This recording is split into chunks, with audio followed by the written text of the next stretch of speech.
Romeo के नाम पौलुस प्रेरित की पत्री, अध्याय 1।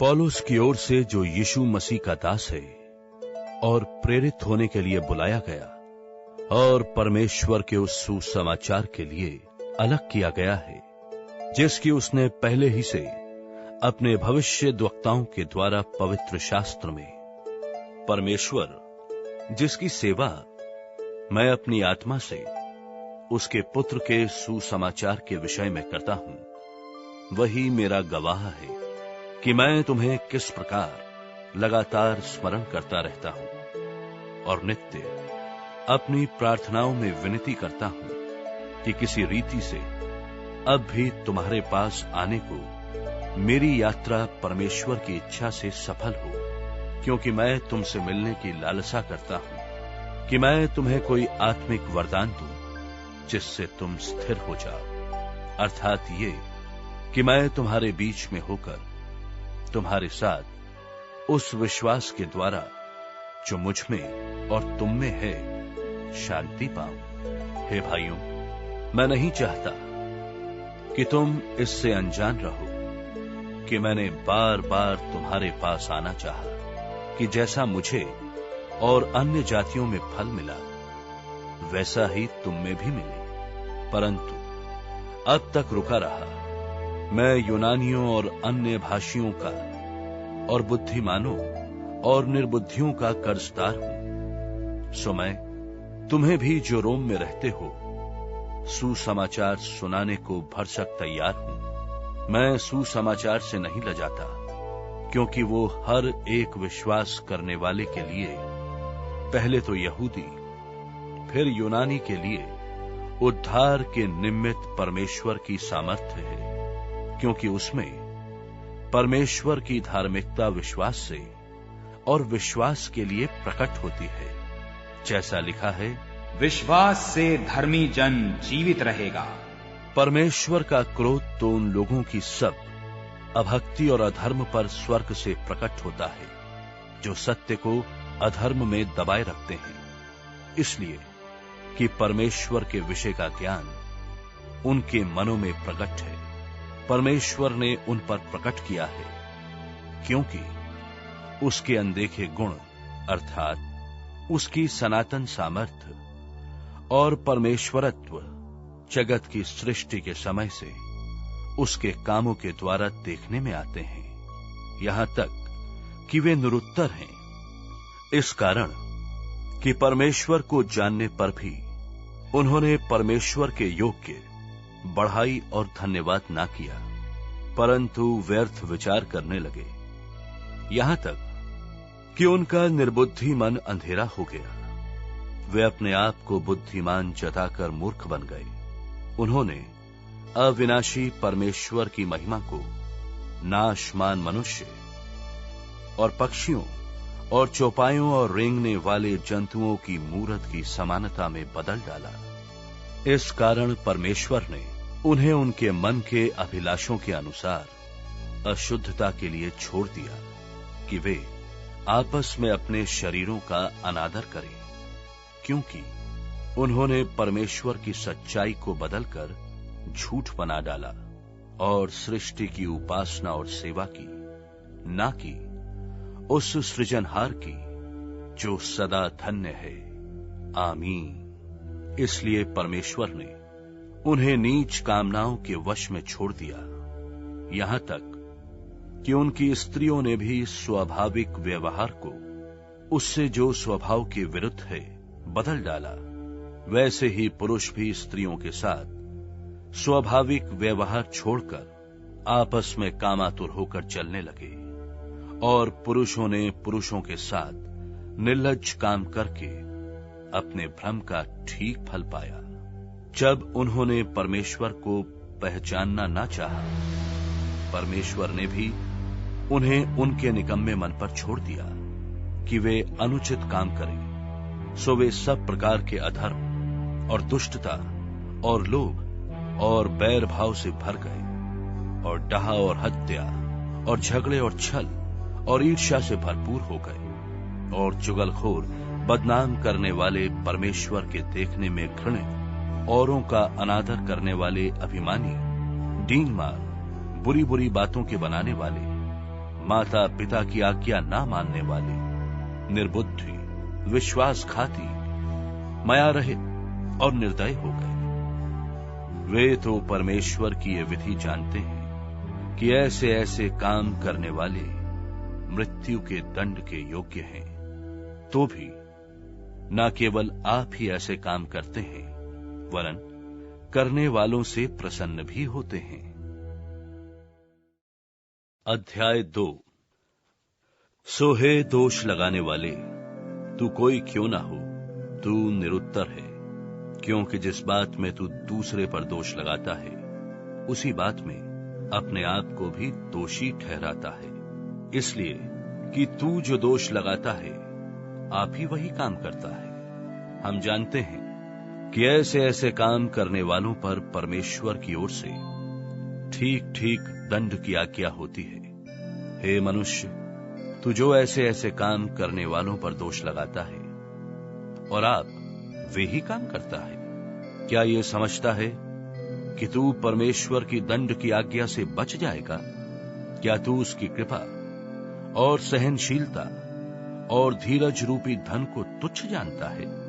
क्या यह नहीं समझता कि परमेश्वर की कृपा तुझे मन फिराव को सिखाती है, पर तू अपनी कठोरता और हठीले मन के अनुसार उसके क्रोध के दिन के लिए, जिसमें परमेश्वर का सच्चा न्याय प्रकट होगा, अपने निमित्त क्रोध कमा रहा है। वो हर एक को उसके कामों के अनुसार बदला देगा। जो सुकर्म में स्थिर रहकर महिमा और आदर और अमरता की खोज में है, उन्हें वो अनंत जीवन देगा। पर जो विवादी हैं और सत्य को नहीं मानते, वरन अधर्म को मानते हैं, उन पर क्रोध और कोप पड़ेगा। हर एक मनुष्य के प्राण पर जो बुरा करता है, क्लेश और संकट आएगा, पहले यहूदी पर, फिर यूनानी पर महिमा और आदर और कल्याण हर एक को मिलेगा।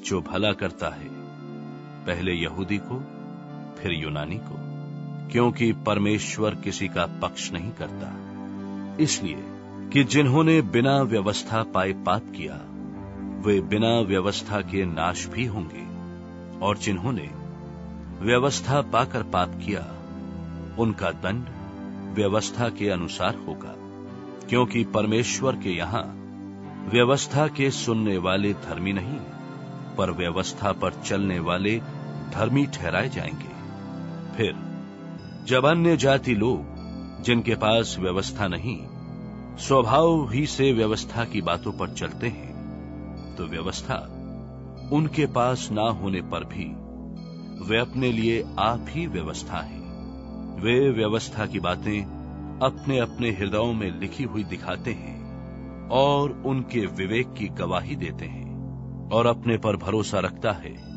कि मैं अंधों का अगुआ और अंधकार में पड़े हुओं को ज्योति और बुद्धिहीनों का सिखाने वाला और बालकों का उपदेशक हूं, और ज्ञान और सत्य का नमूना जो व्यवस्था में है मुझे मिला है।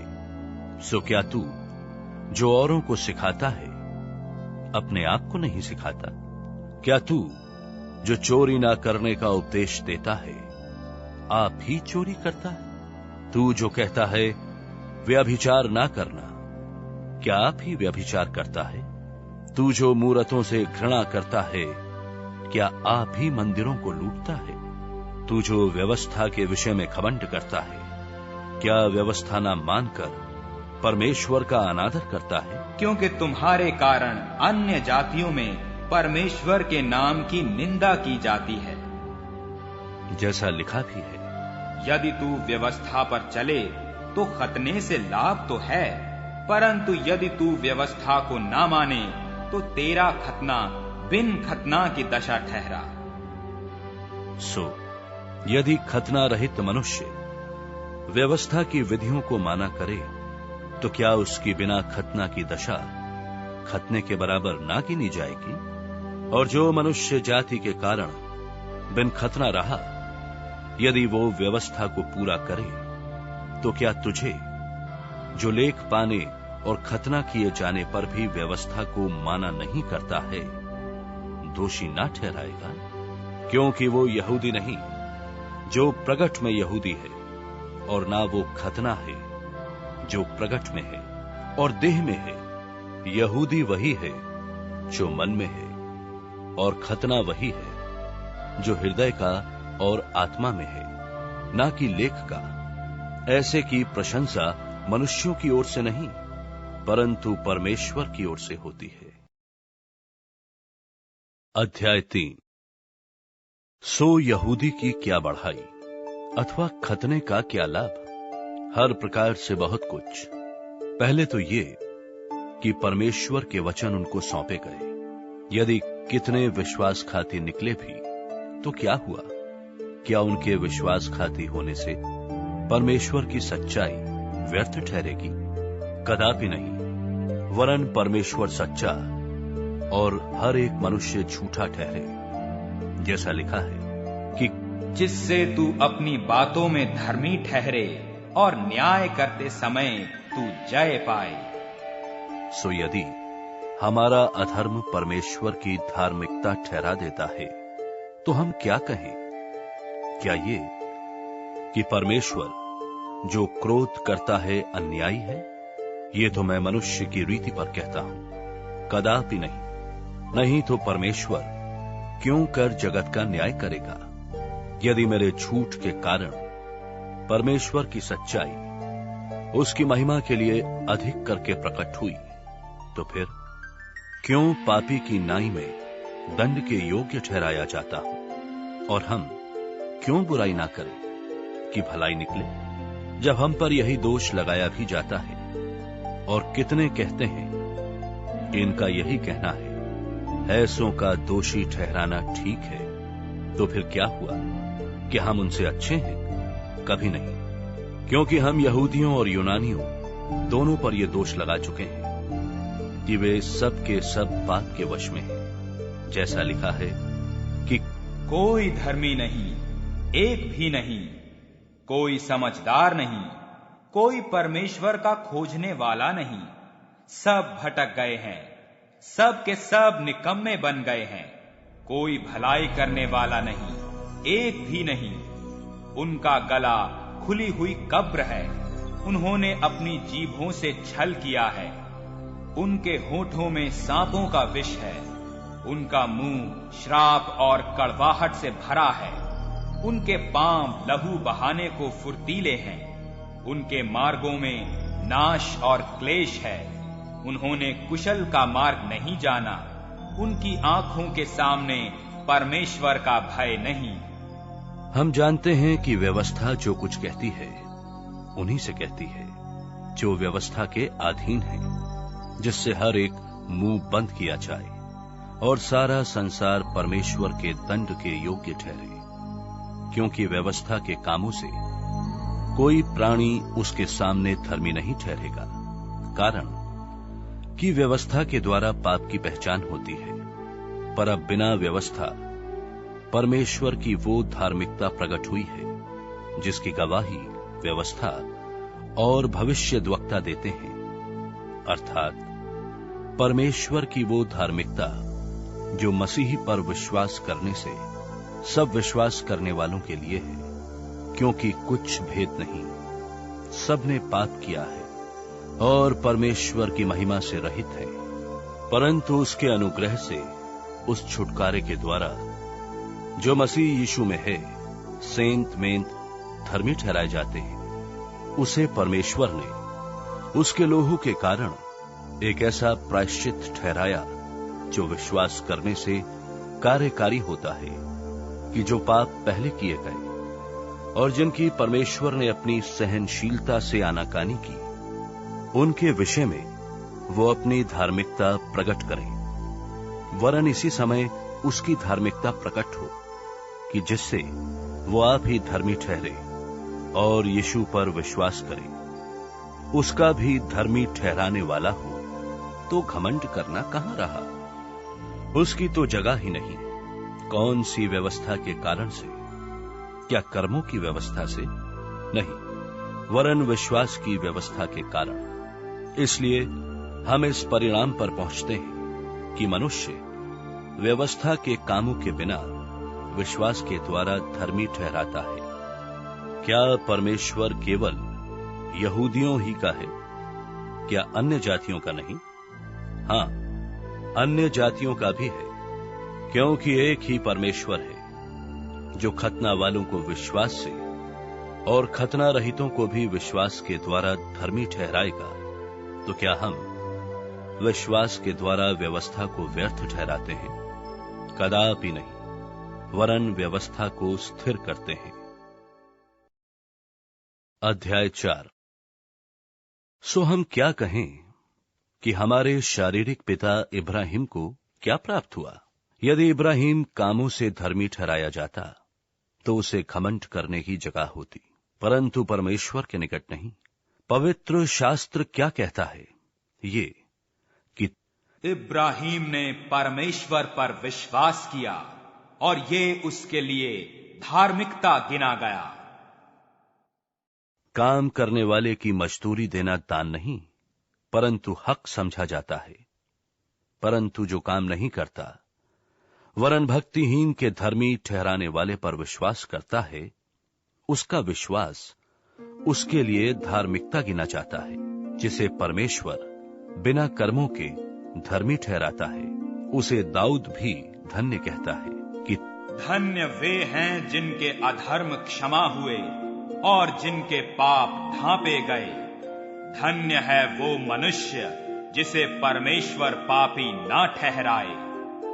तो ये धन्य कहना क्या खतना वालों के ही लिए है या खतना रहितों के लिए भी?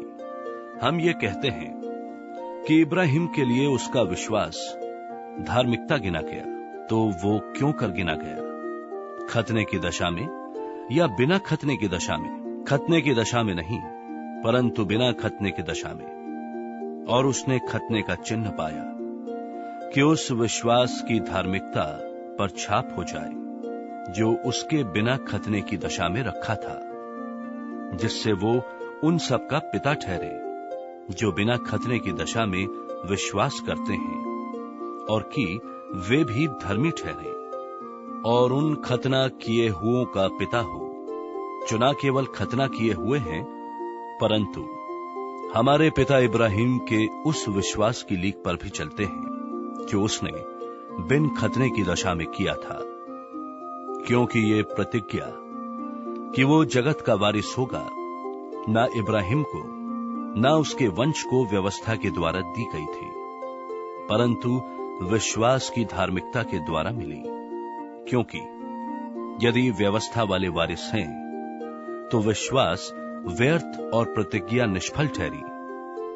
व्यवस्था तो क्रोध उपजाती है, और जहां व्यवस्था नहीं वहां उसका टालना भी नहीं। इसी कारण वो विश्वास के द्वारा मिलती है कि अनुग्रह की रीति पर हो कि प्रतिज्ञा सब वंश के लिए दृढ़ हो, ना कि केवल उसके लिए जो व्यवस्था वाला है, वरन उनके लिए भी जो इब्राहिम के समान विश्वास वाले हैं। वही तो हम सबका पिता है, जैसा लिखा है कि मैंने तुझे बहुत सी जातियों का पिता ठहराया है।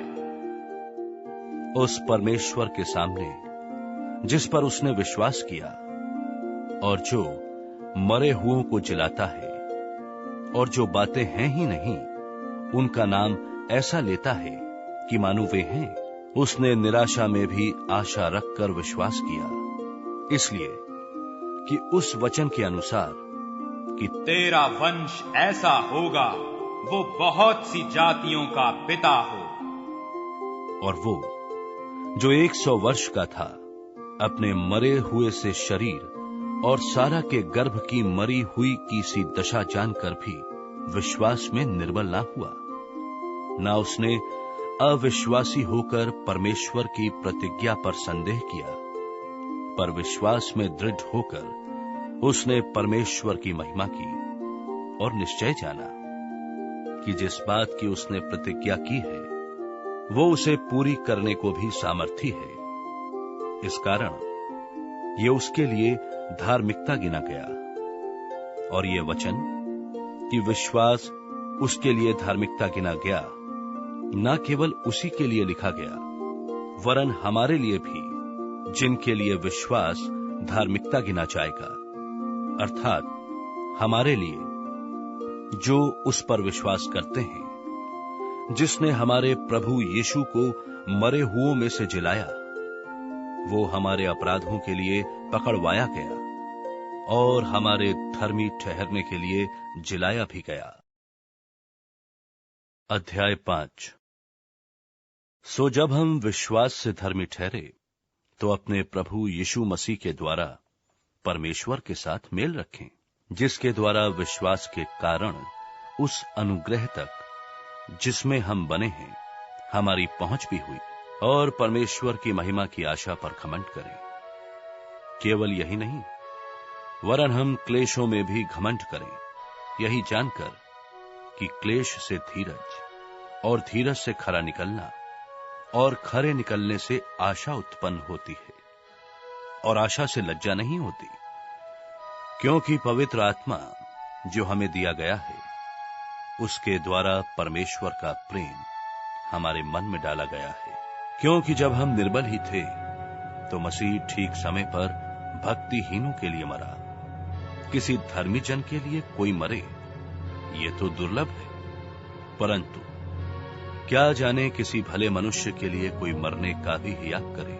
परंतु परमेश्वर हम पर अपने प्रेम की भलाई इस रीति से प्रकट करता है कि जब हम पापी ही थे तभी मसीह हमारे लिए मरा। सो जबकि हम अब उसके लोह के कारण धर्मी ठहरे तो उसके द्वारा क्रोध से क्यों न बचेंगे। क्योंकि बैरी होने की दशा में तो उसके पुत्र की मृत्यु के द्वारा हमारा मेल परमेश्वर के साथ हुआ, फिर मेल हो जाने पर उसके जीवन के कारण हम उद्धार क्यों ना पाएंगे। और केवल यही नहीं, परंतु हम अपने प्रभु यीशु मसीह के द्वारा, जिसके द्वारा हमारा मेल हुआ है, परमेश्वर के विषय घमंड भी करते हैं।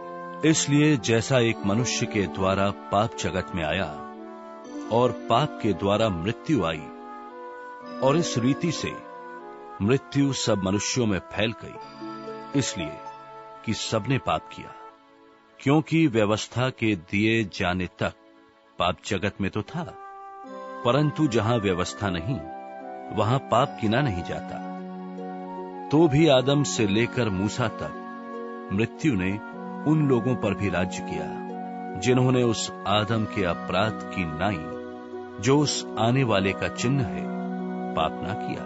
पर जैसा अपराध की दशा है वैसी अनुग्रह के वरदान की नहीं। क्योंकि जब एक मनुष्य के अपराध से बहुत लोग मरे तो परमेश्वर का अनुग्रह और उसका जो दान एक मनुष्य के अर्थात यीशु मसीह के अनुग्रह से हुआ, बथेरे लोगों पर अवश्य ही अधिकाई से हुआ। जैसा एक मनुष्य के पाप करने का फल हुआ, वैसा ही दान की दशा नहीं। क्योंकि एक ही के कारण दंड की आज्ञा का फैसला हुआ, परंतु बहुतेरे अपराधों से ऐसा वरदान उत्पन्न हुआ कि लोग धर्मी ठहरे। क्योंकि जब एक मनुष्य के अपराध के कारण मृत्यु ने उस एक ही के द्वारा राज्य किया, तो जो लोग अनुग्रह और धर्म रूपी वरदान बहुतायत से पाते हैं, वे एक मनुष्य के अर्थात यीशु मसीह के द्वारा अवश्य ही अनंत जीवन में राज्य करेंगे। इसलिए जैसा एक अपराध सब मनुष्यों के लिए दंड की आज्ञा का कारण हुआ, वैसा ही एक धर्म का काम भी सब मनुष्यों के लिए जीवन के निमित्त धर्मी ठहराए जाने का कारण हुआ। क्योंकि जैसा एक मनुष्य के आज्ञा न मानने से बहुत लोग पापी ठहरे, वैसे ही एक मनुष्य की आज्ञा मानने से बहुत लोग धर्मी ठहरेंगे। और व्यवस्था बीच में आ गई कि अपराध बहुत हो, परंतु जहां पाप बहुत हुआ वहां अनुग्रह उससे भी कहीं अधिक हुआ, कि जैसा पाप ने मृत्यु फैलाते हुए राज्य किया, वैसा ही हमारे प्रभु यीशु मसीह के द्वारा अनुग्रह भी अनंत जीवन के लिए धर्मी ठहराते हुए राज्य करें। अध्याय 6। सो हम क्या कहें? क्या हम पाप करते रहें कि अनुग्रह बहुत हो? कदापि नहीं। हम जब पाप के लिए मर गए तो फिर आगे को उसमें क्यों कर जीवन बिताएं? क्या तुम नहीं जानते कि हम जितनों ने मसीही यीशु का बपतिस्मा लिया तो उसकी मृत्यु का बपतिस्मा लिया। सो उस मृत्यु का बपतिस्मा पाने से हम उसके साथ गाड़े गए, ताकि जैसे मसीही पिता की महिमा के द्वारा मरे हुओं में से जिलाया गया, वैसे ही हम भी नए जीवन की सी चाल चलें। क्योंकि यदि हम उसकी मृत्यु की समानता में उसके साथ जुट गए हैं तो निश्चय उसके जी उठने की समानता में भी जुट जाएंगे। क्योंकि हम जानते हैं कि हमारा पुराना मनुष्यत्व उसके साथ क्रूस पर चढ़ाया गया, ताकि पाप का शरीर व्यर्थ हो जाए, ताकि हम आगे को पाप के दासत्व में ना रहें। क्योंकि जो मर गया वो पाप से छूटकर धर्मी ठहरा। सो यदि हम मसीह के साथ मर गए तो हमारा विश्वास ये है कि उसके साथ जिएंगे भी, क्योंकि ये जानते हैं कि मसीह मरे हुओं में से जी उठकर फिर मरने का नहीं, उस पर फिर मृत्यु की प्रभुता नहीं होने की। क्योंकि वो जो मर गया तो पाप के लिए एक ही बार मर गया, परंतु जो जीवित है तो परमेश्वर के लिए जीवित है। ऐसे ही तुम भी अपने आप को पाप के लिए तो मरा, परंतु परमेश्वर के लिए मसीही यीशु में जीवित समझो। इसलिए पाप तुम्हारे मरणहार शरीर में राज्य ना करे कि तुम उसकी लालसाओं के अधीन रहो, और ना अपने अंगों को अधर्म के हथियार होने के लिए पाप को सौंपो, पर अपने आप को मरे हुओं में से जी उठा हुआ जानकर परमेश्वर को सौंपो, और अपने अंगों को धर्म के हथियार होने के लिए तुम परमेश्वर को सौंपो, और तुम पर पाप की प्रभुता ना होगी। क्योंकि तुम व्यवस्था के अधीन नहीं वरन अनुग्रह के अधीन हो। तो क्या हुआ? क्या हम इसलिए पाप करें कि हम व्यवस्था के अधीन नहीं वरन अनुग्रह के अधीन हैं?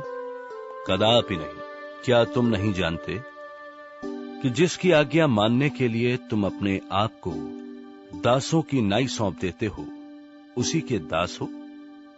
और जिसकी मानते हो, चाहे पाप के जिसका अंत मृत्यु है, चाहे आज्ञा मानने के जिसका अंत धार्मिकता है।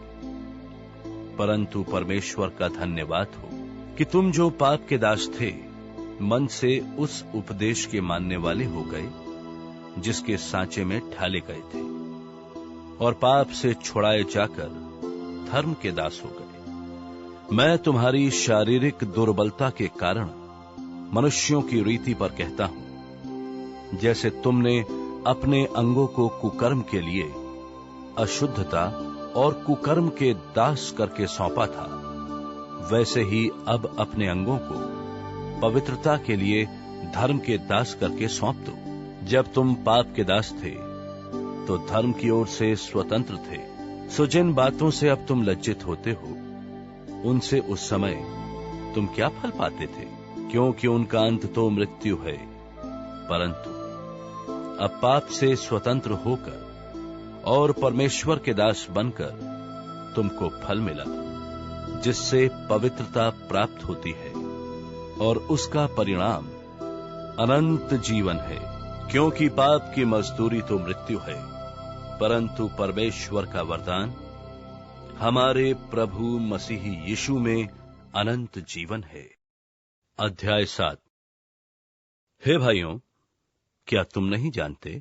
मैं व्यवस्था के जानने वालों से कहता हूं कि जब तक मनुष्य जीवित रहता है तब तक उस पर व्यवस्था की प्रभुता रहती है।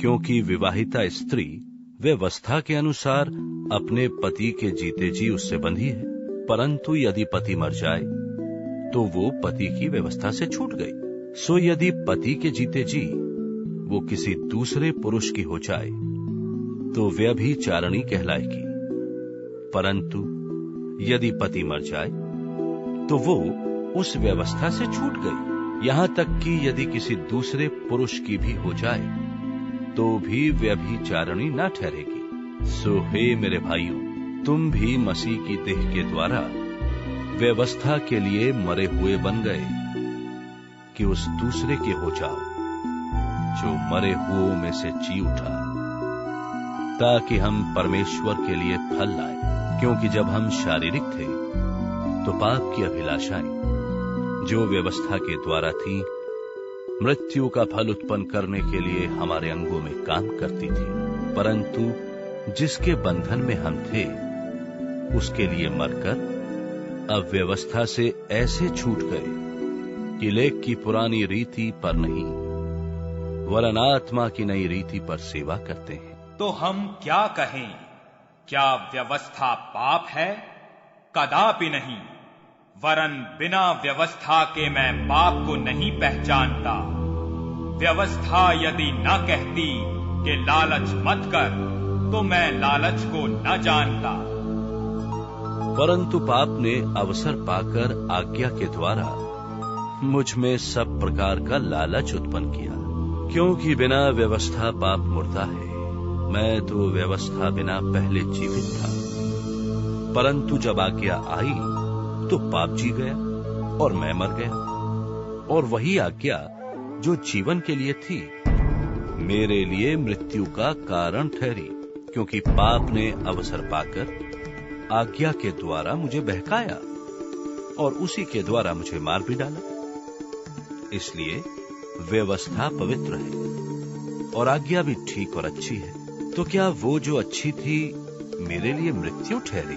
कदापि नहीं, परंतु पाप उस अच्छी वस्तु के द्वारा मेरे लिए मृत्यु का उत्पन्न करने वाला हुआ कि उसका पाप होना प्रकट हो। और आज्ञा के द्वारा पाप बहुत ही पापमय ठहरे, क्योंकि हम जानते हैं कि व्यवस्था तो आत्मिक है, परंतु मैं शारीरिक और पाप के हाथ बिका हुआ हूं।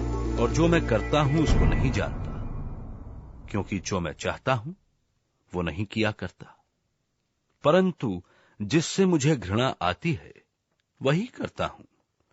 और यदि जो मैं नहीं चाहता वो करता हूं तो मैं मान लेता हूं कि व्यवस्था भली है। तो ऐसी दशा में उसका करने वाला मैं नहीं वरन पाप है जो मुझ में बसा हुआ है। क्योंकि मैं जानता हूं कि मुझ में अर्थात मेरे शरीर में कोई अच्छी वस्तु वास नहीं करती। इच्छा तो मुझ में है, परंतु भले काम मुझसे बन नहीं पड़ते। क्योंकि जिस अच्छे काम की मैं इच्छा करता हूं वो तो नहीं करता, परंतु जिस बुराई की इच्छा नहीं करता वही किया करता। यदि मैं वही करता हूं जिसकी इच्छा नहीं करता तो उसका करने वाला मैं ना रहा। परंतु पाप जो मुझ में बसा हुआ है, सो मैं ये व्यवस्था पाता हूं कि जब भलाई करने की इच्छा करता हूं तो बुराई मेरे पास आती है। मैं भीतरी मनुष्यत्व से तो परमेश्वर की व्यवस्था से बहुत प्रसन्न रहता हूं, परंतु मुझे अपने अंगों में दूसरे प्रकार की व्यवस्था दिखाई पड़ती है जो मेरी बुद्धि की व्यवस्था से लड़ती है और मुझे पाप की व्यवस्था के बंधन में डालती है जो मेरे अंगों में है। मैं कैसा अभागा मनुष्य हूं, मुझे इस मृत्यु की देह से कौन छुड़ाएगा? मैं अपने प्रभु यीशु मसीह के द्वारा परमेश्वर का धन्यवाद करता हूं। निदान में आप बुद्धि से परमेश्वर की व्यवस्था का, परंतु शरीर से पाप की व्यवस्था का सेवन करता हूं। अध्याय 8। सो अब जो मसीह यीशु में है उन पर दंड की आज्ञा नहीं, क्योंकि वे शरीर के अनुसार नहीं वरन आत्मा के अनुसार चलते हैं। जीवन के आत्मा की व्यवस्था ने मसीह यीशु में मुझे पाप की और मृत्यु की व्यवस्था से स्वतंत्र कर दिया। क्योंकि जो काम व्यवस्था शरीर के कारण दुर्बल होकर ना कर सकी उसको परमेश्वर ने किया, अर्थात अपने ही पुत्र को पापमय शरीर की समानता में और पाप के बलिदान होने के लिए भेजकर शरीर में पाप पर दंड की आज्ञा दी, इसलिए कि व्यवस्था की विधि हम में जो शरीर के अनुसार नहीं वरन आत्मा के अनुसार चलते हैं पूरी की जाए, क्योंकि शारीरिक व्यक्ति शरीर की बातों पर मन लगाते हैं, परंतु आध्यात्मिक आत्मा की बातों पर मन लगाते हैं। शरीर पर मन लगाना तो मृत्यु है, परंतु आत्मा पर मन लगाना जीवन और शांति है, क्योंकि शरीर पर मन लगाना तो परमेश्वर से बैर रखना है, क्योंकि ना तो परमेश्वर की व्यवस्था के अधीन है और ना हो सकता है, और जो शारीरिक दशा में है वे परमेश्वर को प्रसन्न नहीं कर सकते। परंतु जबकि परमेश्वर का आत्मा तुम में बसता है तो तुम शारीरिक दशा में नहीं परंतु आत्मिक दशा में हो। यदि किसी में मसीह का आत्मा नहीं तो वो उसका जन नहीं, और यदि मसीह तुम में है तो देह पाप के कारण मरी हुई है, परंतु आत्मा धर्म के कारण जीवित है। और यदि उसी का आत्मा जिसने यीशु को मरे हुओं में से जिलाया तुम में बसा हुआ है, तो जिसने मसीह को मरे हुओं में से जिलाया वो तुम्हारी मरणहार देहों को भी अपने आत्मा के द्वारा जो तुम में बसा हुआ है जिलाएगा। सो हे भाइयों, हम शरीर के कर्जदार नहीं कि शरीर के अनुसार दिन काटे, क्योंकि यदि तुम शरीर के अनुसार दिन काटोगे तो मरोगे, यदि आत्मा से देह की क्रियाओं को मारोगे तो जीवित रहोगे। इसलिए कि जितने लोग परमेश्वर के आत्मा के चलाए चलते हैं वे ही परमेश्वर के पुत्र हैं, क्योंकि तुमको दासत्व की आत्मा नहीं मिली कि फिर भयभीत हो, परंतु ले पालकपन की आत्मा मिली है, जिससे हम हे अब्बा हे पिता कहकर पुकारते हैं। आत्मा आप ही हमारी आत्मा के साथ गवाही देता है कि हम परमेश्वर की संतान हैं, और यदि संतान हैं तो वारिस भी, वरन परमेश्वर के वारिस और मसीह के संगी वारिस हैं, जबकि हम उसके साथ दुख उठाएं कि उसके साथ महिमा भी पाएं। क्योंकि मैं समझता हूं कि इस समय के दुख और क्लेश उस महिमा के सामने जो हम पर प्रकट होने वाली है कुछ भी नहीं है, क्योंकि सृष्टि बड़ी आशा भरी दृष्टि से परमेश्वर के पुत्रों के प्रकट होने की बाट जो रही है। क्योंकि सृष्टि अपनी इच्छा से नहीं पर आधीन करने वाले की ओर से व्यर्थता के अधीन इस आशा से की गई कि सृष्टि भी आप ही विनाश के दासत्व से छुटकारा पाकर परमेश्वर की संतानों की महिमा की स्वतंत्रता प्राप्त करेगी। क्योंकि हम जानते हैं कि सारी सृष्टि अब तक मिलकर कहरती और पीड़ाओं में पड़ी तड़पती है, और केवल वही नहीं पर हम भी, जिनके पास आत्मा का पहला फल है, आप ही अपने में कहते हैं और लेपालक होने की अर्थात अपनी देह के छुटकारे की बाट जोहते हैं। आशा के द्वारा तो हमारा उद्धार हुआ है, परंतु जिस वस्तु की आशा की जाती है यदि वो देखने में आए तो फिर आशा कहां रही, क्योंकि जिस वस्तु को कोई देख रहा है तो उसकी आशा क्या करेगा। परंतु जिस वस्तु को हम नहीं देखते यदि उसकी आशा रखते हैं तो धीरज से उसकी बाट जोहते भी हैं। इसी रीति से आत्मा भी हमारी दुर्बलता में सहायता करता है, क्योंकि हम नहीं जानते कि प्रार्थना किस रीति से करना चाहिए, परंतु आत्मा आप ही ऐसी आहें भर भर कर जो बयान से बाहर है हमारे लिए विनती करता है। और मनों का जांचने वाला जानता है कि आत्मा की मनसा क्या है, क्योंकि वो पवित्र लोगों के लिए परमेश्वर की इच्छा के अनुसार विनती करता है। और हम जानते हैं कि जो लोग परमेश्वर से प्रेम रखते हैं उनके लिए सब बातें मिलकर भलाई ही को उत्पन्न करती है, अर्थात उन्हीं के लिए जो उसकी इच्छा के अनुसार बुलाए हुए हैं। क्योंकि जिन्हें उसने पहले से जान लिया है उन्हें पहले से ठहराया भी है कि उसके पुत्र के स्वरूप में हूं, ताकि वो बहुत भाइयों में पहिलौठा ठहरे। फिर जिन्हें उसने पहले से ठहराया उन्हें बुलाया भी, और जिन्हें बुलाया उन्हें धर्मी भी ठहराया है, और जिन्हें धर्मी ठहराया उन्हें महिमा भी दी है। सो हम इन बातों के विषय में क्या कहें? यदि परमेश्वर हमारी ओर है तो हमारा विरोधी कौन हो सकता है? जिसने अपने निज पुत्र को भी ना रख छोड़ा, परंतु उसे हम सबके लिए दे दिया, वो उसके साथ हमें और सब कुछ क्यों कर ना देगा? परमेश्वर के चुने हुओं पर दोष कौन लगाएगा? परमेश्वर वो है जो उनको धर्मी ठहराने वाला है। फिर कौन है जो दंड की आज्ञा देगा? मसीह वो है जो मर गया, वरन मुर्दों में से जी भी उठा, और परमेश्वर की दाहिनी ओर है, और हमारे लिए निवेदन भी करता है। कौन हमको मसीह के प्रेम से अलग करेगा? क्या क्लेश या संकट या उपद्रव या अकाल या नंगाई या जोखिम या तलवार? जैसा लिखा है कि तेरे लिए हम दिन भर घात किए जाते हैं, हम वध होने वाली भेड़ों की नाई गिने गए हैं। परंतु इन सब बातों में हम उसके द्वारा जिसने हमसे प्रेम किया है जयवंत से भी बढ़कर है। क्योंकि मैं निश्चय जानता हूं कि ना मृत्यु, ना जीवन, ना स्वर्गदूत, ना प्रधानताएं, ना वर्तमान, ना भविष्य, ना सामर्थ, ना ऊंचाई, ना गहराई, और ना कोई और सृष्टि हमें परमेश्वर के प्रेम से जो हमारे प्रभु मसीह यीशु में है अलग कर सकेगी। अध्याय 9।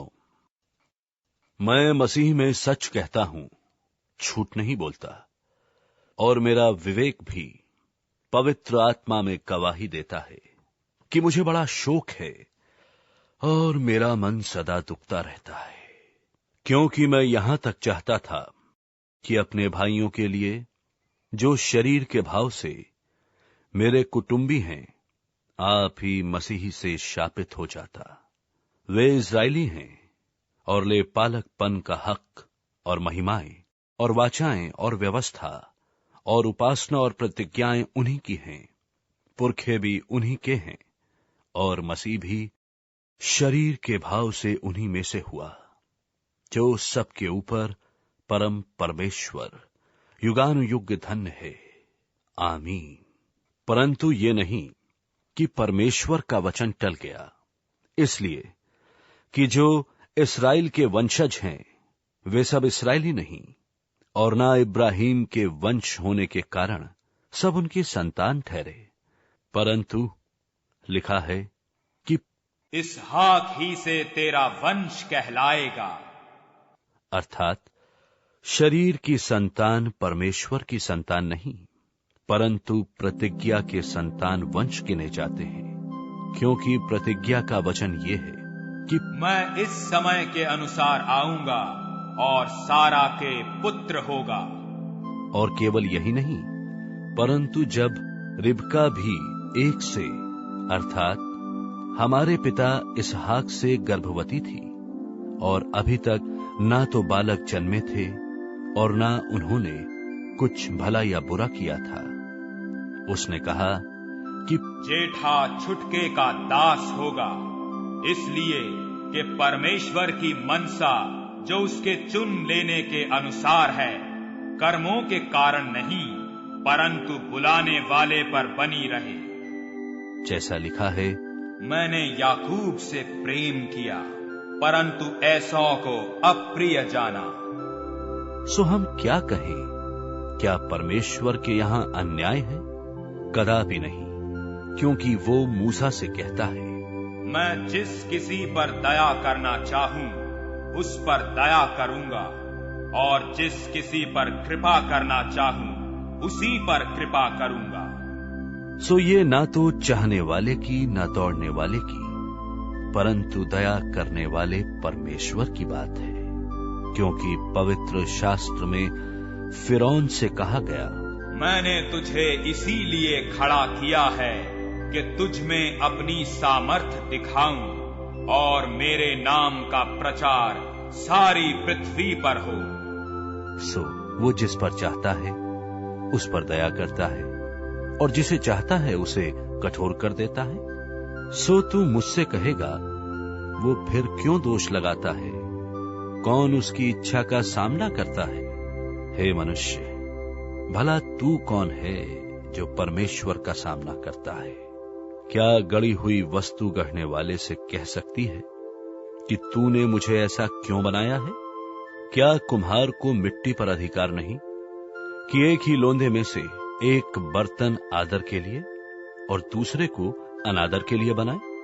तो इसमें कौन सी अचंभे की बात है कि परमेश्वर ने अपना क्रोध दिखाने और अपनी सामर्थ्य प्रकट करने की इच्छा से क्रोध के बर्तनों की, जो विनाश के लिए तैयार किए गए थे, बड़े धीरज से सही, और दया के बर्तनों पर, जिन्हें उसने महिमा के लिए पहले से तैयार किया, अपने महिमा के धन को प्रकट करने की इच्छा की, अर्थात हम पर, जिन्हें उसने ना केवल यहूदियों में से वरन अन्य जातियों में से भी बुलाया, जैसा वो होशे की पुस्तक में भी कहता है कि जो मेरी प्रजा न थी उन्हें मैं अपनी प्रजा कहूंगा, और जो प्रिया न थी उसे प्रिया कहूंगा। और ऐसा होगा कि जिस जगह में वे उनसे ये कहा गया था कि तुम मेरी प्रजा नहीं हो, उसी जगह वे जीवते परमेश्वर की संतान कहलाएंगे। और यशायाह इस्राएल के विषय में पुकार कर कहता है कि चाहे इस्राएल की संतानों की गिनती समुद्र के बालू के बराबर हो, तो भी उनमें से थोड़े ही बचेंगे, क्योंकि प्रभु अपना वचन पृथ्वी पर पूरा करके धार्मिकता से शीघ्र उसे सिद्ध करेगा। जैसा यशायाह ने पहले भी कहा था कि यदि सेनाओं का प्रभु हमारे लिए कुछ वंश न छोड़ता, तो हम सदोम की नाई हो जाते और अमोरा के सरीखे ठहरते। सो हम क्या कहें ये कि अन्य जातियों ने, जो धार्मिकता की खोज नहीं करते थे, धार्मिकता प्राप्त की, अर्थात उस धार्मिकता को जो विश्वास से है। परंतु इस्राएली, जो धर्म की व्यवस्था की खोज करते हुए उस व्यवस्था तक नहीं पहुंचे, किस लिए? इसलिए कि वे विश्वास से नहीं, परंतु मानो कर्मों से उसकी खोज करते थे। उन्होंने उस ठोकर के पत्थर पर ठोकर खाई, जैसा लिखा है, देखो मैं सिय्योन में एक ठेस लगने का पत्थर और ठोकर खाने की चट्टान रखता हूं, और जो उस पर विश्वास करेगा वो लज्जित न होगा। अध्याय 10। हे भाइयों, मेरे मन की अभिलाषा और उनके लिए परमेश्वर से मेरी प्रार्थना है कि वे उद्धार पाएं, क्योंकि मैं उनकी गवाही देता हूं कि उनको परमेश्वर के लिए धुन रहती है, परंतु बुद्धिमानी के साथ नहीं, क्योंकि वे परमेश्वर की धार्मिकता से अनजान होकर और अपनी धार्मिकता स्थापन करने का यत्न करके परमेश्वर की धार्मिकता के अधीन ना हुए। क्योंकि हर एक विश्वास करने वाले के लिए धार्मिकता के निमित्त मसीही व्यवस्था का अंत है, क्योंकि मूसा ने यह लिखा है, जो मनुष्य उस धार्मिकता पर जो व्यवस्था से है चलता है, वो इसी कारण जीवित रहेगा। परंतु जो धार्मिकता विश्वास से है, वो यूं कहती है, तू अपने मन में ये न कहना कि स्वर्ग पर कौन चढ़ेगा, अर्थात मसीह को उतार लाने के लिए, या गहिराव में कौन उतरेगा, अर्थात मसीह को मरे हुओं में से जिलाकर ऊपर लाने के लिए। परंतु क्या कहती है ये कि वचन तेरे निकट है, तेरे मुंह में और तेरे मन में है। ये वही विश्वास का वचन है जो हम प्रचार करते हैं कि यदि तू अपने मुंह से यीशु को प्रभु जानकर अंगीकार करे और अपने मन से विश्वास करे कि परमेश्वर ने उसे मरे हुओं में से जिलाया, तो तू निश्चय उद्धार पाएगा, क्योंकि धार्मिकता के लिए मन से विश्वास किया जाता है और उद्धार के लिए मुंह से अंगीकार किया जाता है। क्योंकि पवित्र शास्त्र ये कहता है कि जो कोई उस पर विश्वास करेगा वो लज्जित न होगा। यहूदियों और यूनानियों में कुछ भेद नहीं, इसलिए कि वो सबका प्रभु है और अपने सब नाम लेने वालों के लिए उदार है।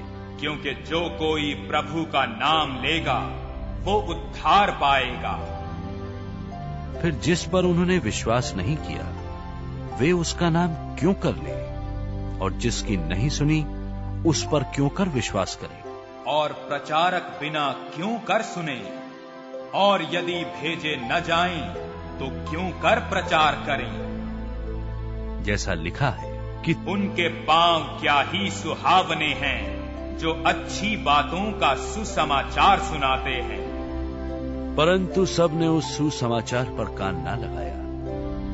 यशायाह कहता है, हे प्रभु, किसने हमारे समाचार की प्रतीति की है। सुविश्वास सुनने से और सुनना मसीह के वचन से होता है।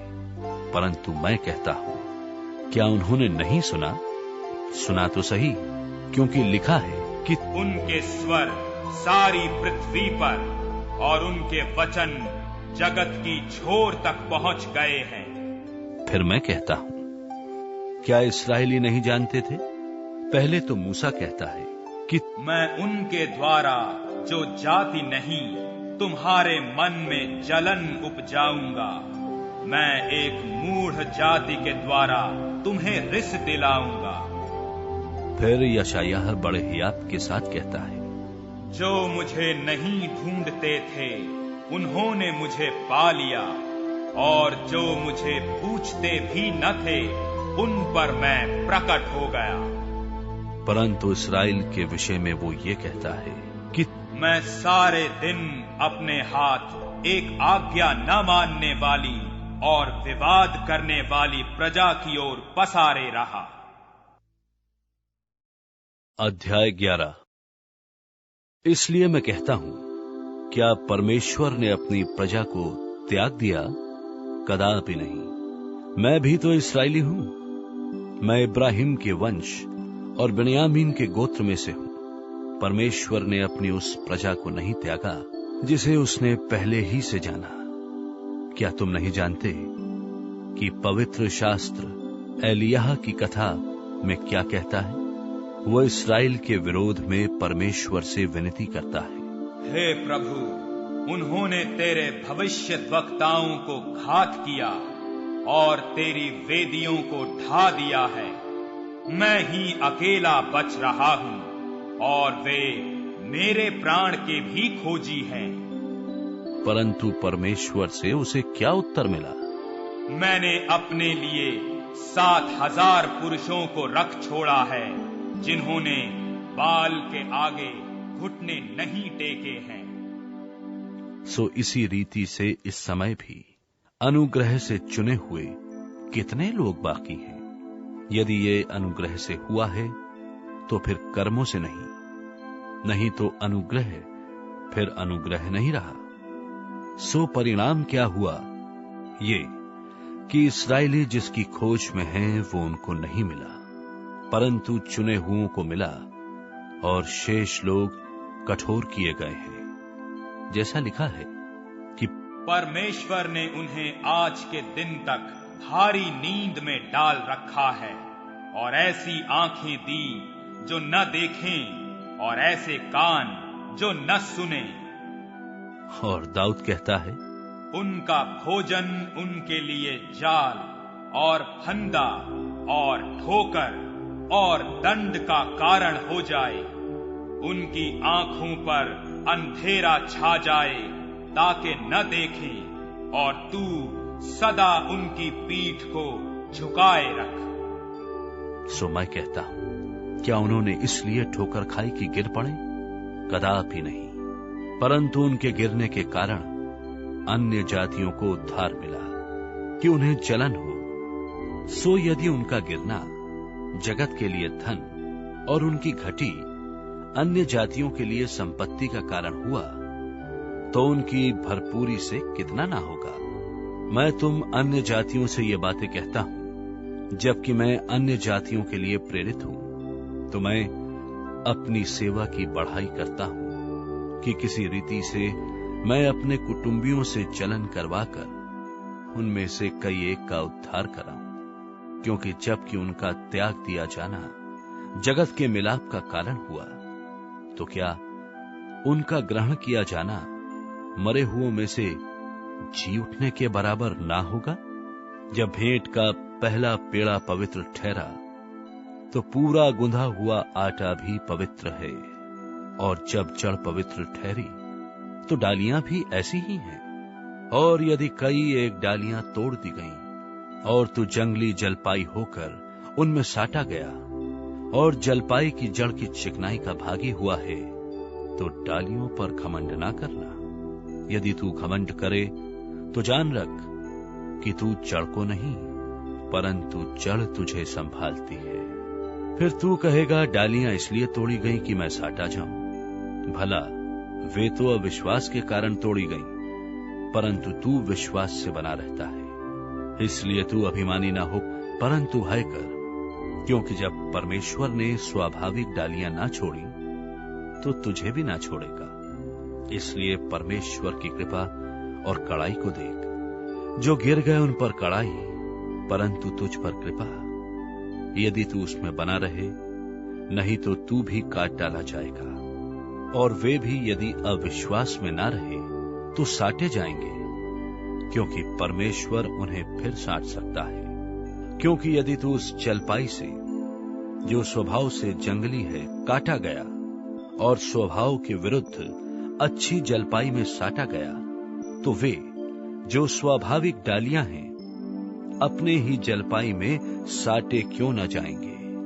हे भाइयों, कहीं ऐसा ना हो कि तुम अपने आप को बुद्धिमान समझ लो। इसलिए मैं नहीं चाहता कि तुम इस भेद से अनजान रहो कि जब तक अन्य जातियां पूरी रीति से प्रवेश ना कर लें, तब तक इस्राएल का एक भाग ऐसा ही कठोर रहेगा, और इस रीति से सारा इस्राएल उद्धार पाएगा। जैसा लिखा है कि छुड़ाने वाला सिय्योन से आएगा और अभक्ति को याकूब से दूर करेगा, और उनके साथ मेरी यही वाचा होगी, जबकि मैं उनके पापों को दूर कर दूंगा। वे सुसमाचार के भाव से तो तुम्हारे बैरी हैं, परंतु चुन लिए जाने के भाव से बाप दादों के प्यारे हैं, क्योंकि परमेश्वर अपने वरदानों से और बुलाहट से कभी पीछे नहीं हटता।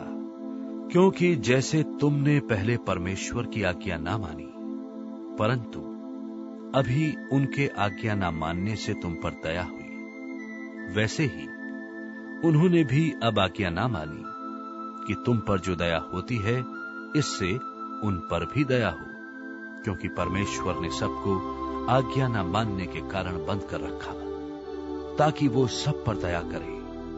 आहा, परमेश्वर का धन और बुद्धि और ज्ञान क्या ही गंभीर है।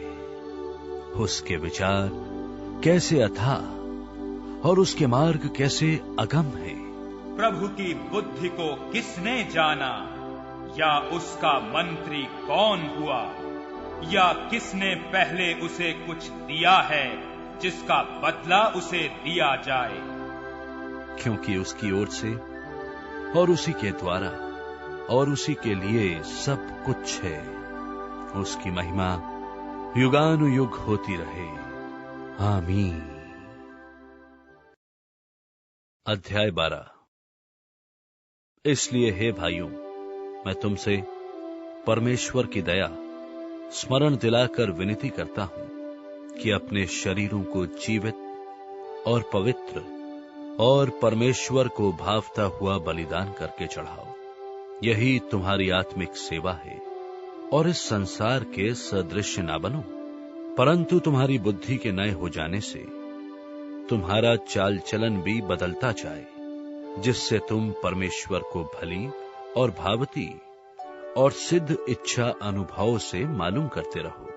क्योंकि मैं उस अनुग्रह के कारण जो मुझको मिला है तुम में से हर एक से कहता हूं कि जैसा समझना चाहिए उससे बढ़कर कोई भी अपने आप को ना समझे, पर जैसा परमेश्वर ने हर एक को परिमाण के अनुसार बांट दिया है वैसा ही सुबुद्धि के साथ अपने को समझे।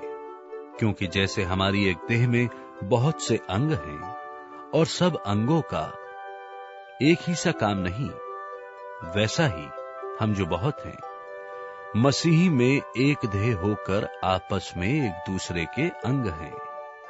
और जबकि उस अनुग्रह के अनुसार जो हमें दिया गया है हमें भिन्न भिन्न वरदान मिले हैं, तो जिसको भविष्यद्वाणी का दान मिला हो वो विश्वास के परिमाण के अनुसार भविष्यद्वाणी करे। यदि सेवा करने का दान मिला हो तो सेवा में लगा रहे, यदि कोई सिखाने वाला हो तो सिखाने में लगा रहे, जो उपदेशक हो वो उपदेश देने में लगा रहे। दान देने वाला उदारता से दे, जो अगुवाई करे वो उत्साह से करे, जो दया करे वो हर्ष से करे।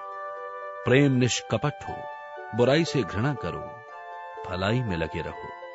भाईचारे के प्रेम से एक दूसरे पर दया रखो, परस्पर आदर करने में एक दूसरे से बढ़ चलो, प्रयत्न करने में आलसी ना हो, आत्मिक उन्माद में भरे रहो, प्रभु की सेवा करते रहो, आशा में आनंदित रहो, क्लेश में स्थिर रहो, प्रार्थना में नित्य लगे रहो।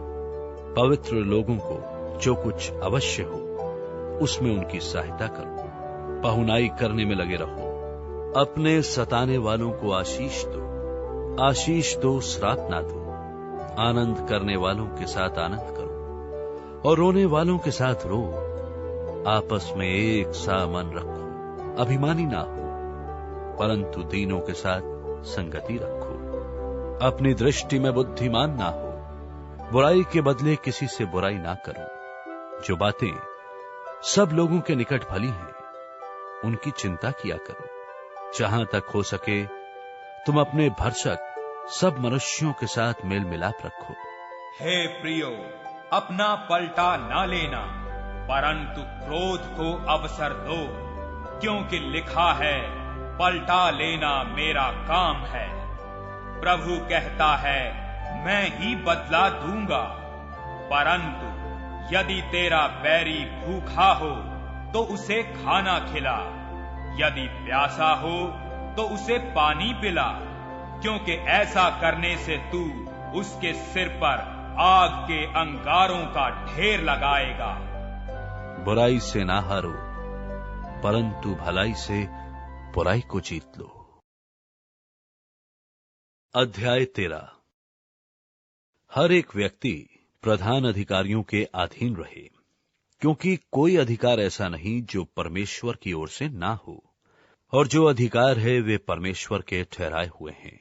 इससे जो कोई अधिकार का विरोध करता है वो परमेश्वर की विधि का सामना करता है, और सामना करने वाले दंड पाएंगे, क्योंकि हाकिम अच्छे काम के नहीं परंतु बुरे काम के लिए डर का कारण है। सो यदि तू हाकिम से निडर रहना चाहता है तो अच्छा काम कर, और उसकी ओर से तेरी सराहना होगी, क्योंकि वो तेरी भलाई के लिए परमेश्वर का सेवक है।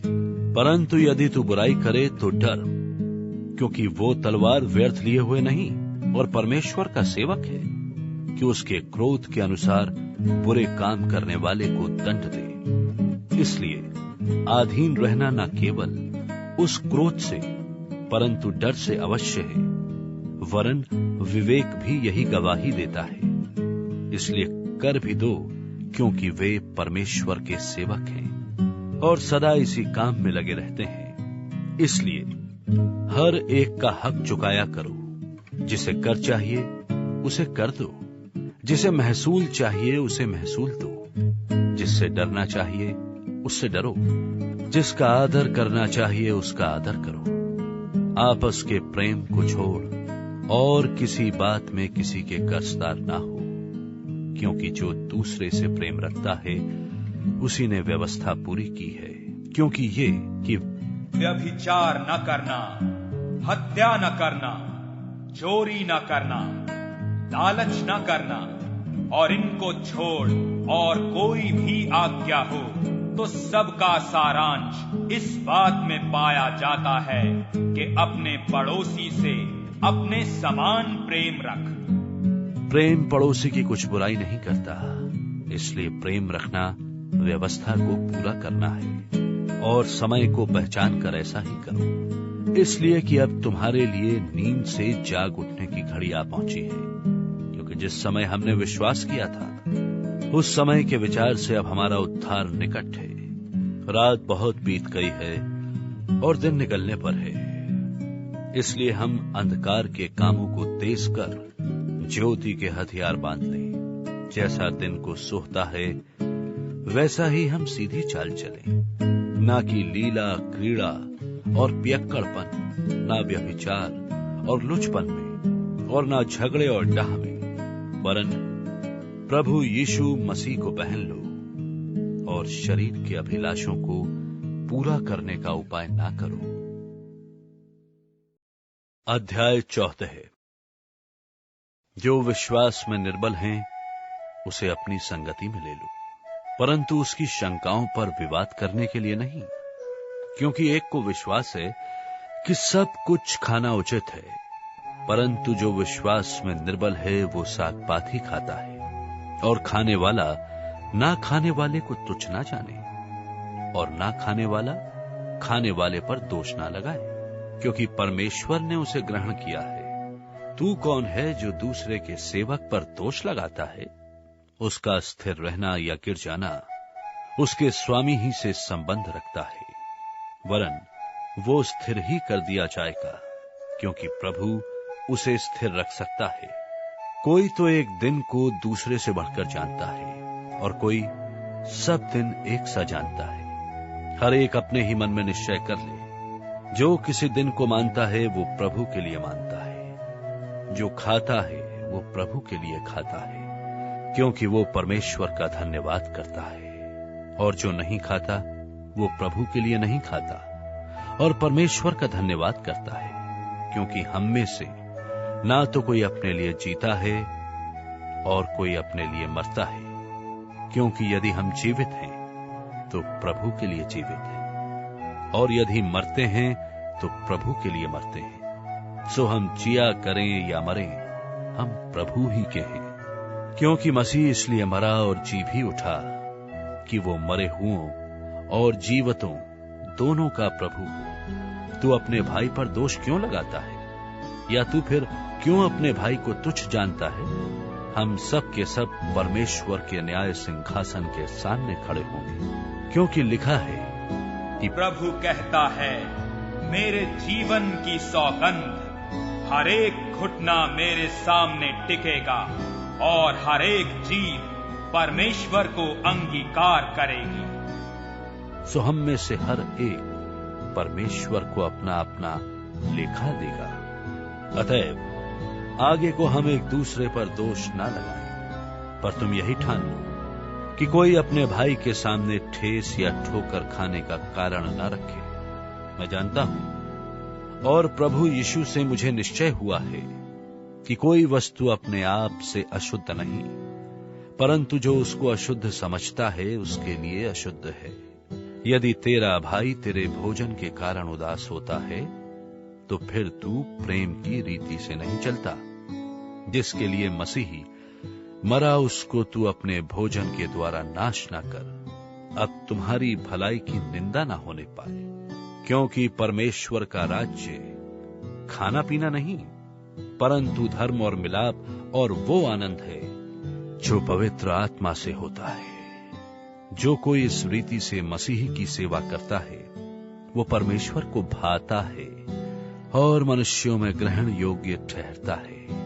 इसलिए हम उन बातों का प्रयत्न करें जिनसे मेल मिलाप और एक दूसरे का सुधार हो। भोजन के लिए परमेश्वर का काम ना बिगाड़। सब कुछ शुद्ध तो है, परंतु उस मनुष्य के लिए बुरा है जिसको उसके भोजन करने से ठोकर लगती है। भला तो यह है कि तू ना मांस खाए और न दाखरस पिए, न और कुछ ऐसा करे जिससे तेरा भाई ठोकर खाए। तेरा जो विश्वास हो उसे परमेश्वर के सामने अपने ही मन में रख। धन्य है वो जो उस बात में जिसे वो ठीक समझता है अपने आप को दोषी ठहराता, परंतु जो संदेह करके खाता है वो दंड के योग्य ठहर चुका, क्योंकि वो निश्चय धारणा से नहीं खाता, और जो कुछ विश्वास से नहीं वो पाप है। अध्याय 15। निदान हम बलवानों को चाहिए कि निर्बलों की निर्बलताओं को सहें, ना कि अपने आप को प्रसन्न करें। हम में से हर एक अपने पड़ोसी को उसकी भलाई के लिए सुधारने के निमित्त प्रसन्न करे, क्योंकि मसीह ने अपने आप को प्रसन्न नहीं किया, पर जैसा लिखा है कि तेरे निंदकों की निंदा मुझ पर आ पड़ी। जितनी बात पहले से लिखी गई वे हमारी ही शिक्षा के लिए लिखी गई हैं, कि हम धीरज और पवित्र शास्त्र की शांति के द्वारा आशा रखें। और धीरज और शांति का दाता परमेश्वर तुम्हें यह वरदान दे कि मसीही यीशु के अनुसार आपस में एक मन रहो, जिससे तुम एक मन और एक मुंह होकर हमारे प्रभु यीशु मसीह के पिता परमेश्वर की बढ़ाई करो। इसलिए जैसा मसीह ने भी परमेश्वर की महिमा के लिए तुम्हें ग्रहण किया है, वैसे ही तुम भी एक दूसरे को ग्रहण करो। मैं कहता हूं कि जो प्रतिज्ञाएं बाप दादाओं को दी गई थी, उन्हें दृढ़ करने के लिए मसीही परमेश्वर की सच्चाई का प्रमाण देने के लिए खतना किए हुए लोगों का सेवक बना, और अन्य जाति भी दया के कारण परमेश्वर की बढ़ाई करे। जैसा लिखा है, इसलिए मैं जाति जाति में तेरा धन्यवाद करूंगा और तेरे नाम के भजन गाऊंगा। फिर कहा है, हे जाति जाति के सब लोगों, उनकी प्रजा के साथ आनंद करो। और फिर, हे जाति जाति के सब लोगों, प्रभु की स्तुति करो, और हे राज्य राज्य के सब लोगों, उसे सराहो। फिर यशायाह कहता है कि यिशै की एक जड़ प्रकट होगी और अन्य जातियों का हाकिम होने के लिए एक उठेगा। उस पर अन्य जातियां आशा रखेंगी। सो परमेश्वर जो आशा का दाता है, तुम्हें विश्वास करने में सब प्रकार के आनंद और शांति से परिपूर्ण करे, कि पवित्र आत्मा की सामर्थ्य से तुम्हारी आशा बढ़ती जाए। हे मेरे भाइयों, मैं आप भी तुम्हारे विषय में निश्चय जानता हूं कि तुम भी आप ही भलाई से भरे और ईश्वरीय ज्ञान से भरपूर हो, और एक दूसरे को चिता सकते हो। तो भी मैंने कहीं कहीं याद दिलाने के लिए तुम्हें जो बहुत हियाब करके लिखा है, यह उस अनुग्रह के कारण हुआ जो परमेश्वर ने मुझे दिया है, कि मैं अन्य जातियों के लिए मसीही यीशु का सेवक होकर परमेश्वर के सुसमाचार की सेवा याजक की नाई करूं, जिससे अन्य जातियों का मानो चढ़ाया जाना पवित्र आत्मा से पवित्र बनकर ग्रहण किया जाए। सो उन बातों के विषय जो परमेश्वर से संबंध रखती हैं, मैं मसीह यीशु में बढ़ाई कर सकता हूं, क्योंकि उन बातों को छोड़ मुझे और किसी बात के विषय में कहने का हियाव नहीं, जो मसीह ने अन्य जातियों की अधीनता के लिए वचन, कर्म, चिन्हों और अद्भुत कामों की सामर्थ्य से और पवित्र आत्मा की सामर्थ्य से मेरे ही द्वारा किए। यहां तक कि मैंने यरूशलेम से लेकर चारों ओर इल्लुरिकुम तक मसीह के सुसमाचार का पूरा पूरा प्रचार किया। पर मेरे मन की उमंग यह है कि जहां जहां मसीह का नाम नहीं लिया गया, वहीं सुसमाचार सुनाऊं। ऐसा ना हो कि दूसरे की नेव पर घर बनाऊं, परंतु जैसा लिखा है वैसा ही हो कि जिन्हें उनका सुसमाचार नहीं पहुंचा वे ही देखेंगे, और जिन्होंने नहीं सुना वे ही समझेंगे। इसीलिए मैं तुम्हारे पास आने से बार बार रुका रहा, परंतु अब मुझे इन देशों में और जगह नहीं रही, और बहुत वर्षों से मुझे तुम्हारे पास आने की लालसा है। इसलिए जब इस पानिया को जाऊंगा तो तुम्हारे पास होता हुआ जाऊंगा, क्योंकि मुझे आशा है कि उस यात्रा में तुमसे भेंट करूं, और जब तुम्हारी संगति से मेरा जी भर जाए तो तुम मुझे कुछ दूर आगे पहुंचा दो। अभी तो पवित्र लोगों की सेवा करने के लिए यरूशलेम को जाता हूं, क्योंकि मकीदुनिया और अखया के लोगों को यह अच्छा लगा कि यरूशलेम के पवित्र लोगों के कंगालों के लिए कुछ चंदा करें। अच्छा तो लगा, परंतु वे उनके कर्जदार भी हैं, क्योंकि यदि अन्य जाति उनकी आत्मिक बातों में भागी हुए तो उन्हें भी उचित है कि शारीरिक बातों में उनकी सेवा करें। सो मैं ये काम पूरा करके और उनको ये चंदा सौंपकर तुम्हारे पास होता हुआ इस्पानिया को जाऊंगा। और मैं जानता हूं कि जब मैं तुम्हारे पास आऊंगा तो मसीह की पूरी आशीष के साथ आऊंगा। और हे भाइयों, मैं यीशु मसीह का जो हमारा प्रभु है और पवित्र आत्मा के प्रेम का स्मरण दिलाकर तुमसे विनती करता हूं कि मेरे लिए परमेश्वर से प्रार्थना करने में मेरे साथ मिलकर लौलीन रहो, कि मैं यहूदिया के अविश्वासियों से बचा रहूं और मेरी वो सेवा जो यरूशलेम के लिए है पवित्र लोगों को भाए, और मैं परमेश्वर की इच्छा से तुम्हारे पास आनंद के साथ आकर तुम्हारे साथ विश्राम पाऊं। शांति का परमेश्वर तुम सबके साथ रहे। आमीन। 16वां अध्याय। मैं तुमसे फीबे के लिए, जो हमारी बहन और किंखिया की कलीसिया की सेविका है, विनती करता हूं कि तुम जैसा कि पवित्र लोगों को चाहिए उसे प्रभु में ग्रहण करो, और जिस किसी बात में उसको तुमसे प्रयोजन हो उसकी सहायता करो, क्योंकि वो भी बहुतों की वरन मेरी भी उपकारणी हुई है। प्रिस्का और अक्विला को, जो यीशु में मेरे सहकर्मी हैं, नमस्कार। उन्होंने मेरे प्राण के लिए अपना ही सिर दे रखा था, और केवल मैं ही नहीं वरन अन्य जातियों की सारी कलीसियाएं भी उनका धन्यवाद करती हैं। और उस कलीसिया को भी नमस्कार जो उनके घर में है। मेरे प्रिय इपैनितुस को, जो मसीह के लिए आसिया का पहला फल है, नमस्कार। मरियम को, जिसने तुम्हारे लिए बहुत परिश्रम किया, नमस्कार। अंद्रुनिकुस और यूनियास को, जो मेरे कुटुंबी हैं, मेरे साथ कैद हुए थे और प्रेरितों में नामी हैं और मुझसे पहले मसीह में हुए थे, नमस्कार। अम्प्लियातुस को, जो प्रभु में मेरा प्रिय है, नमस्कार।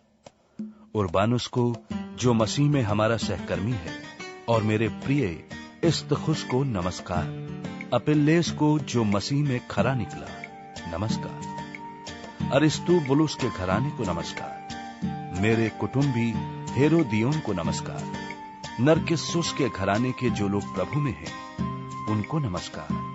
त्रुफैना और त्रुफोसा को, जो प्रभु में परिश्रम करती हैं, नमस्कार। प्रिया पिरसिस को, जिसने प्रभु में बहुत परिश्रम किया, नमस्कार। रुफुस को, जो प्रभु में चुना हुआ है, और उसकी माता जो मेरी भी है, दोनों को नमस्कार।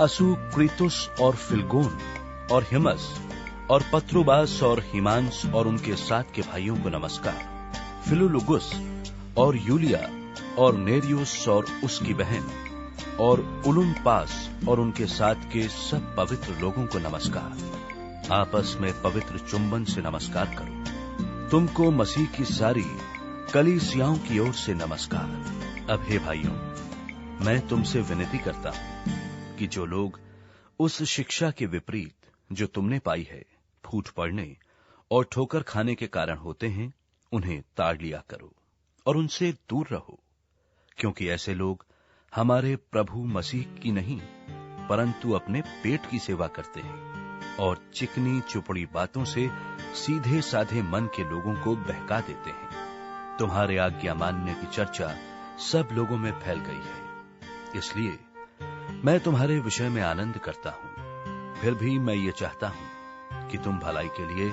बुद्धिमान, परंतु बुराई के लिए भोले बने रहो। शांति का परमेश्वर शैतान को तुम्हारे पांव से शीघ्र कुचलवा देगा। हमारे प्रभु यीशु मसीह का अनुग्रह तुम पर होता रहे। तिमुथियुस मेरे सहकर्मी का, और लूकियुस और यासोन और सोसीपत्रुस मेरे कुटुंबियों का तुमको नमस्कार। मुझ पत्री के लिखने वाले तिर्तियुस का प्रभु में तुमको नमस्कार। गयुस का, जो मेरी और कलीसिया का पहुनाई करने वाला है, उसका तुम्हें नमस्कार। इरास्तुस, जो नगर का भंडारी है, और भाई कवारतुस का तुमको नमस्कार। अब जो तुमको मेरे सुसमाचार अर्थात यीशु मसीह के विषय के प्रचार के अनुसार स्थिर कर सकता है, उस भेद के प्रकाश के अनुसार जो सनातन से छिपा रहा, परंतु अब प्रकट होकर सनातन परमेश्वर की आज्ञा से भविष्य वक्ताओं की पुस्तकों के द्वारा सब जातियों को बताया गया है कि वे विश्वास से आज्ञा मानने वाले हो जाएं। उसी अद्वैत बुद्धिमान परमेश्वर की यीशु मसीह के द्वारा युगानुयुग महिमा होती रहे। आमीन।